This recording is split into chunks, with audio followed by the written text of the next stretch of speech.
صورة علوية لمدينة الدار البيضاء وللمركب الرياضي محمد الخامس قبيل الإعلان على انطلاقة هذه المباراة، قبيل الإعلان على بداية هذا اللقاء. ديربي بانتظارات وبطموحات اللاعبين على مستوى رقعة الملعب، تركيز كبير قبل انطلاقة هذه المباراة. شفنا اللاعبين كيف أنهم دخلوا للمستطيل الأخضر، كيف أنهم يركزون ويبحثون من أجل تقديم كل ما لديهم. لذلك سنتابع كيف ستكون الأجواء. الدخول الرسمي للفريقين معا وللطاقم التحكيمي نحو المستطيل الأخضر لخوض غمار 45 دقيقة في الجولة الأولى. دخول كل من الوداد الرياضي وفريق الرجاء الرياضي. مباراة اليوم منيطة للحكم جلال الجيد الذي سيقود هذا اللقاء.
استمعنا وإياكم مشاهدينا إلى عزف النشيد الوطني المغربي. لحظات وسندخل لأحداث هذا اللقاء، ولكن قبل ستكون التشكيلة الخاصة بالطرفين يصافحان بعضهما البعض.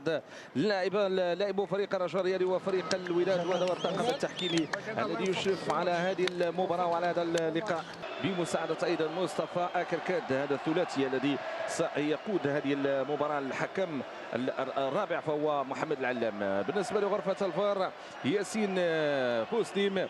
سيكون الحال هنا على أرضية المركب الرياضي محمد الخامس. معلمة رياضية جميلة، النظرة علوية وانتظار من أجل الانطلاقة في صافرة المباراة. قمصان خضراء بلون رسمي معتاد بالنسبة للرجاء، وأيضا بيضاء من جانب فريق الوداد الرياضي الذي سيلعب من يسار إلى يمين السادة المشاهدين. رجاء سيلعب القمصان الخضراء من يمين إلى يسار السادة المشاهدين.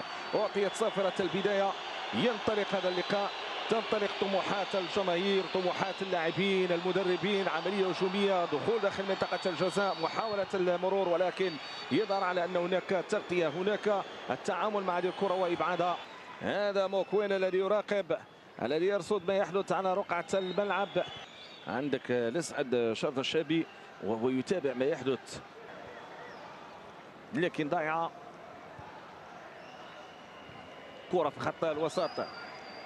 عملية التمرير تعود للوداد، فرصة ممتازة، إمكانية تسديد مايكروسوفت، ولكن التغطية من الدفاع إلى الركنية. المحاولة الهجومية، الفرصة التي أتت للوداد والتي وجدت تغطية. لاحظوا التمرير بهذه السرعة، وإذا الانتظارات كانت كبيرة من أجل التعامل مع الكرة في الخط الأمامي.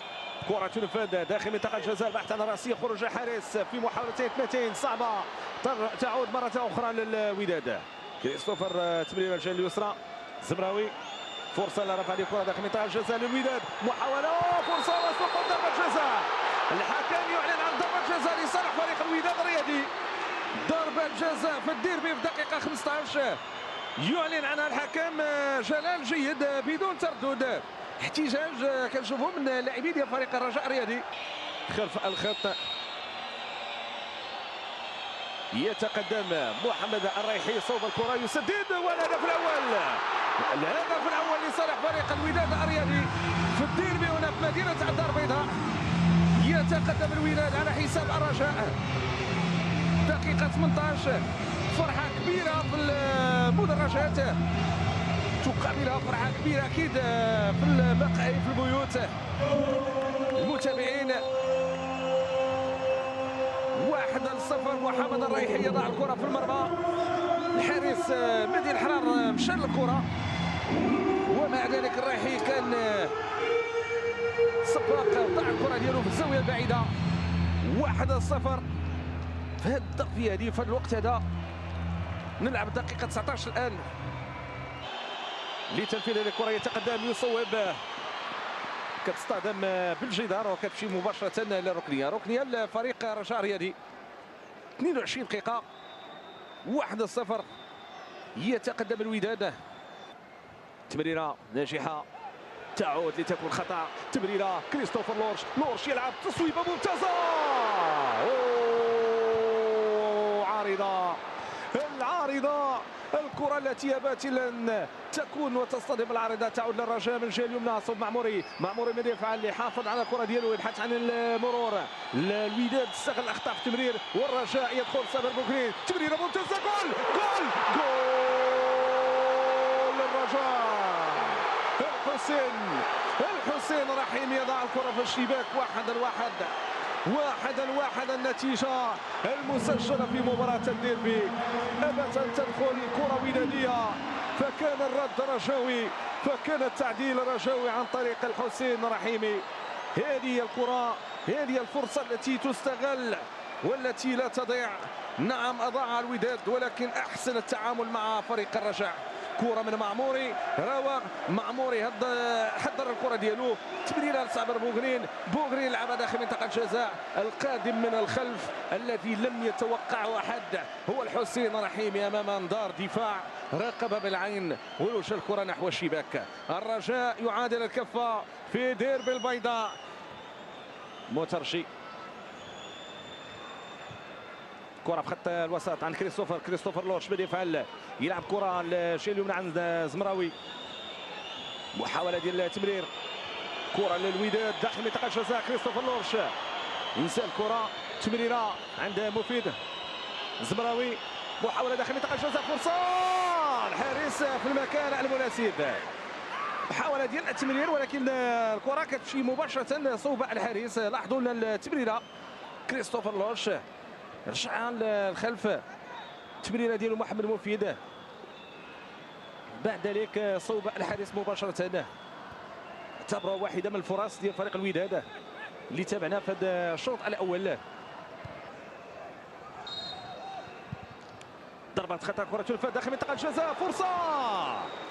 فرصه صوب الحارس مباشره. خفيفي صعود، ولاحظوا هنا الطريقه ديال تنفيذ صابر بوغرين هي مرفوعه من الحكم مساعد. ضائعه.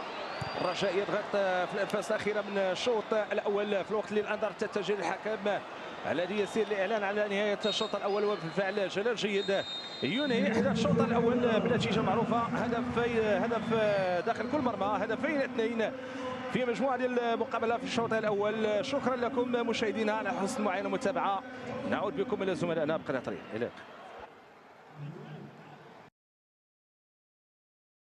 صورة جوية للمعلمة الرياضية البيضاء، المركب الرياضي محمد الخامس، الألوان الزاهية التي يكتسيها هذا الملعب والذي يحتضن مباراة الديربي ولقاء الوداد والرجاء. والبحث عن الطريقه المثلى من اجل التسجيل. كانوا اخطاء، كانوا تمريرات، كانت محاولات، وكانت رغبه للتسجيل والتهديف. اعطى الحكم جلال جيد انطلاقه الشوط الثاني من ديربي اليوم بين الطرفين، بين الفريقين المتعادلين بهدف داخل كل مرمى. الاهداف اللي جات من جانب محمد الرايحي من نقطه الجزاء، ورحيمي اللي استغل الكره والذي قدم من الخلف وتمكن من بلوره تمريره عرضيه جيده من جانب اللاعب صابر بوغرين ووضع في الشباك. انطلقت ال 45 دقيقة، شوط يقال أنه شوط المدربين. مكوينة قادم من جنوب افريقيا ليتابع، والآخر من دكة الاحتياط. تمرير لصالح فريق الوداد. لاحظوا الانطلاقة الهجومية من جانب فريق الوداد الرياضي، البحث عن الحلول داخل منطقة الجزاء. فرصة ولكن الأقرب الحارس. استعانه في العمليه الهجوميه ديال اللاعب الزمراوي اللي كيحاول ما امكن انه ينسل دخل بالكره، والتمريره جات من جانب اللاعب لورش. هي نفسه يرفع هذه الكره في منطقه الجزاء. كره تنفذ الجهه اليمنى، محاوله امكانيه التعامل مع كره داخل منطقه الجزاء من الوداد بتصويب. شوع من السقان ابرزها تدخل كان من عبد الله خفيفي الذي ابعد الخطر، العميد الذي تواجد في المكان المناسب. لاحظوا التصويبه من كريستوفر لورش، كان يبحث عن وضع صوب المرمى. نشوفوا هنا اللقطه، خفيفي العميد،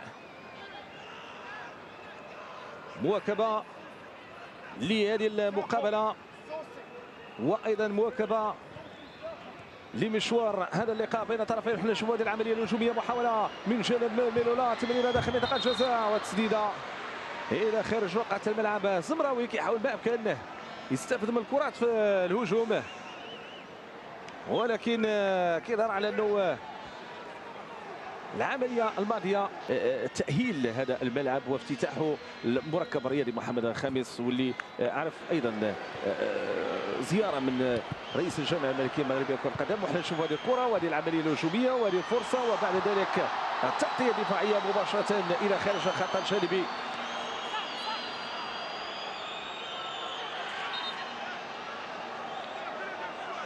لاحظوا هنا كيف جاءت هذه المحاوله. خفيفي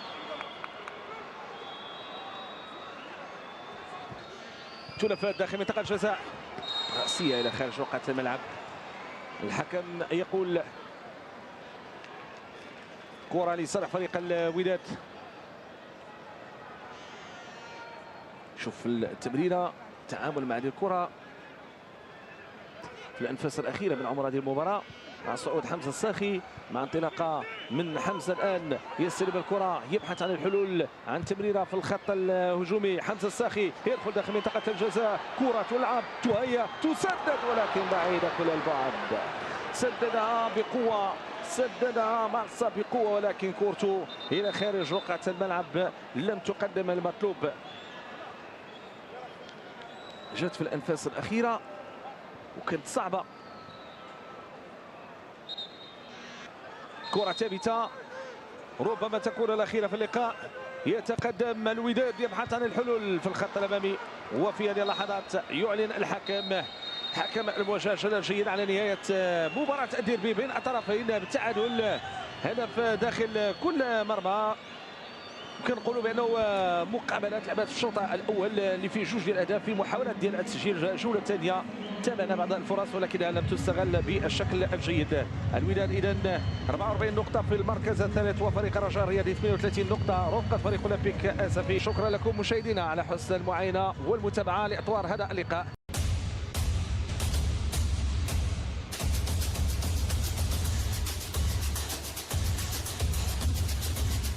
شكرا لكم على حسن المتابعة.